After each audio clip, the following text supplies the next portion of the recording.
Ibu.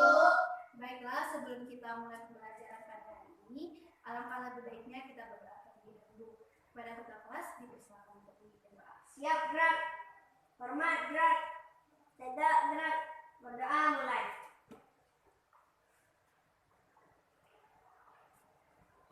Berdoa selesai. Anak-anak, Ibu ingin mengambil absen terlebih dahulu. Novita Lasari, hadir Bu. Fitro Rajin, Hadir, Bu. Vici Natalia, hadir Bu. Hadir semuanya kan? Hadir Bu. Hadir Bu. Baiklah, sebelum kita masuk pada materi selanjutnya, Ibu ingin bertanya, apakah Anda masih ingat dengan materi minggu lalu? Masih Bu. Siapa yang masih ingat? Silakan, Vici Natalia. Minggu kemarin kita menjelaskan makna alinea pembukaan Undang-Undang Dasar 1945. Misalnya alinea pertama yang menjelaskan pernyataan kemerdekaan sebagai hak bagi semua bangsa di dunia, karena kemerdekaan merupakan hak asasi sebuah bangsa yang bersifat universal. Yang kita bahas tentang makna pembukaan Undang-Undang Dasar Negara Republik Indonesia tahun 1945. Apakah ada yang masih ingin menjelaskan? Silakan Novita. Alinea keempat pembukaan Undang-Undang Dasar Negara Republik Indonesia tahun 1945 memuat prinsip-prinsip negara, yaitu 1. Tujuan negara yang akan diwujudkan oleh pemerintah negara. 2. Ketentuan diadakannya Undang-Undang Dasar. 3. Bentuk negara, yaitu bentuk republik yang berkedaulatan rakyat. Dan 4. Dasar negara, yaitu Pancasila. Oke, baik. Kita masuk ke materi selanjutnya, yaitu tentang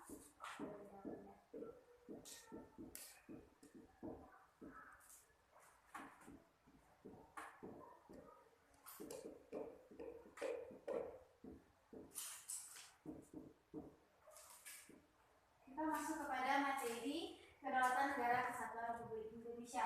Di sini kita akan bahas 3 poin. Yang pertama yaitu hakikat kedaulatan.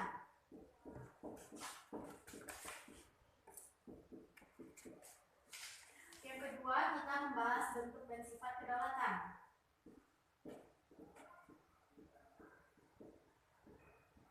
Yang ketiga kita membahas bagaimana melaksanakan prinsip-prinsip kedaulatan tersebut.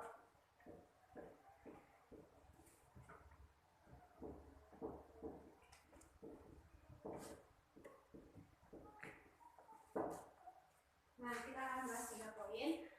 Sebelum Ibu masuk kepada materinya, Ibu ingin bertanya, apa yang Anda ketahui tentang kedaulatan? Silakan Fitro. Kedaulatan adalah kekuasaan tertinggi. Nah, kita masuk kepada materi pertama, yaitu hakikat kedaulatan.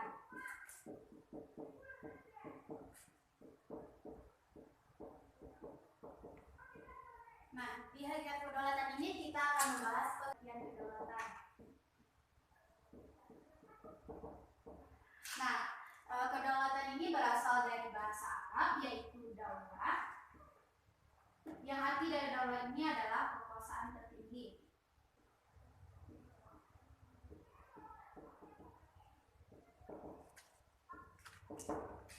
Kita lihat. Nah, jadi kedaulatan ini adalah kekuasaan tertinggi untuk membuat undang-undang dan melaksanakan undang-undang dengan cara yang tersedia. Nah, kedaulatan ini berasal dari rakyat, oleh rakyat, dan untuk rakyat.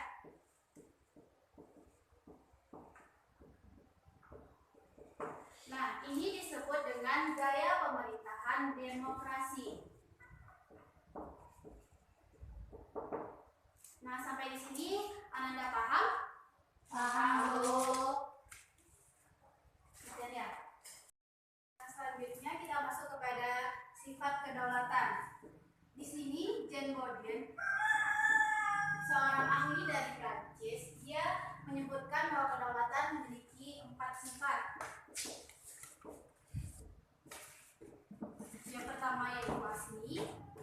permanen,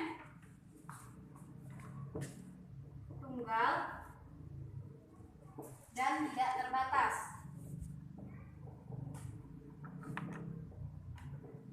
Nah, maksud dari sifat kedaulatannya itu asli, bahwa kedaulatan itu tidak ada kekuasaan lainnya.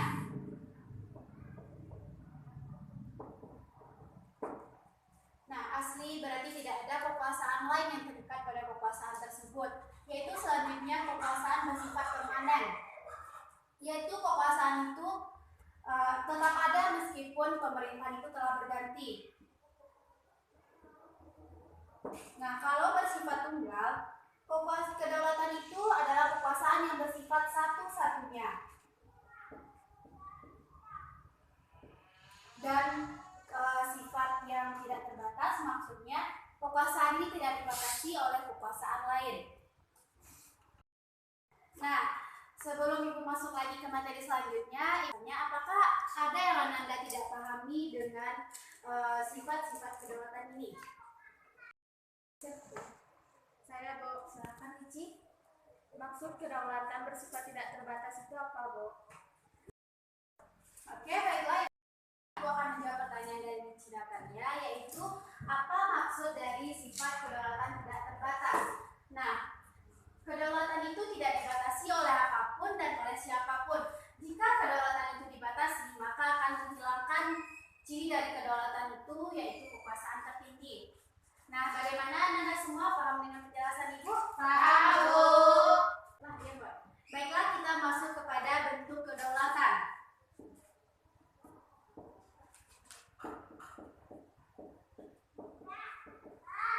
Bentuk kedaulatan ini ada dua bentuk. Yang pertama, kedaulatan ke dalam.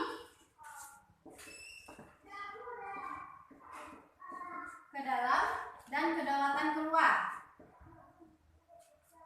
Nah, kedaulatan ke dalam ini adalah kekuasaan tertinggi untuk mengatur kehidupan bernegara ataupun kehidupan pemerintahannya, di mana dia mengatur sendiri tanpa campur tangan dari negara lain. Nah, kalau kedaulatan keluar ini, Indonesia bebas untuk bekerja sama dengan negara manapun tanpa terikat dengan kekuasaan lain.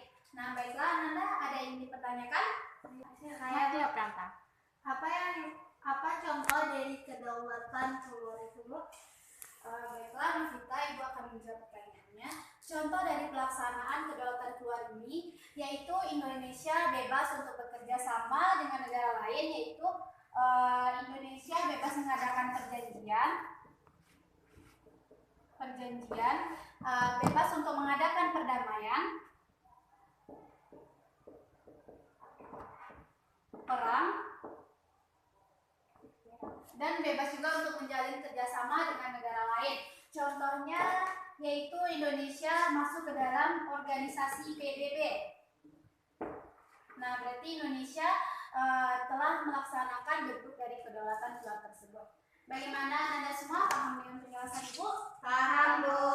Baiklah Nanda, karena waktunya sudah habis, Ibu sebelum kita menutup pembelajaran, Ibu akan membuat kesimpulan.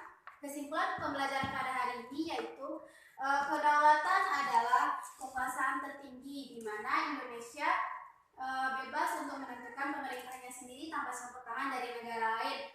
Nah, juga ada sifat dari kedaulatan itu ada 4, yaitu bersifat asli, permanen, tunggal, dan tidak terbatas. Nah, juga ada 2 bentuk dari kedaulatan tersebut, yaitu kedaulatan keluar dan kedaulatan ke dalam. Nah, sebelum kita mengakhiri pembelajaran pada hari ini, Ibu ingin mengadakan kuis untuk melihat seberapa paham Ananda dengan materi kita hari ini. Baiklah, Ananda silakan untuk mengeluarkan kertasnya dan ditutup bukunya.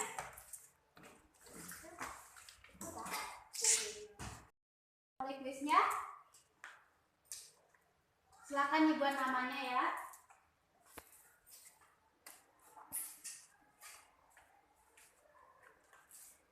Nah, kita masuk kepada soal pertama, yaitu apa yang dimaksud dengan kedaulatan.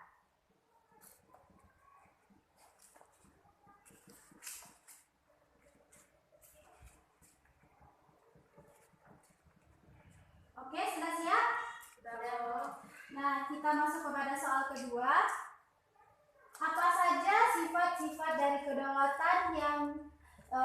diteruskan oleh Jen Bodin.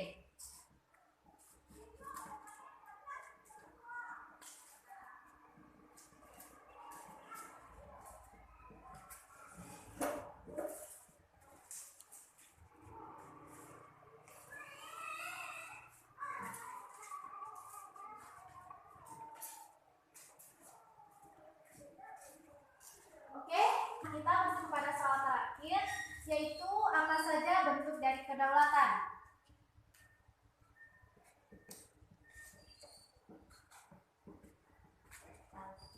Nah, baiklah Amanda, waktunya sudah habis. Silakan kertasnya untuk dikumpulkan ke depan.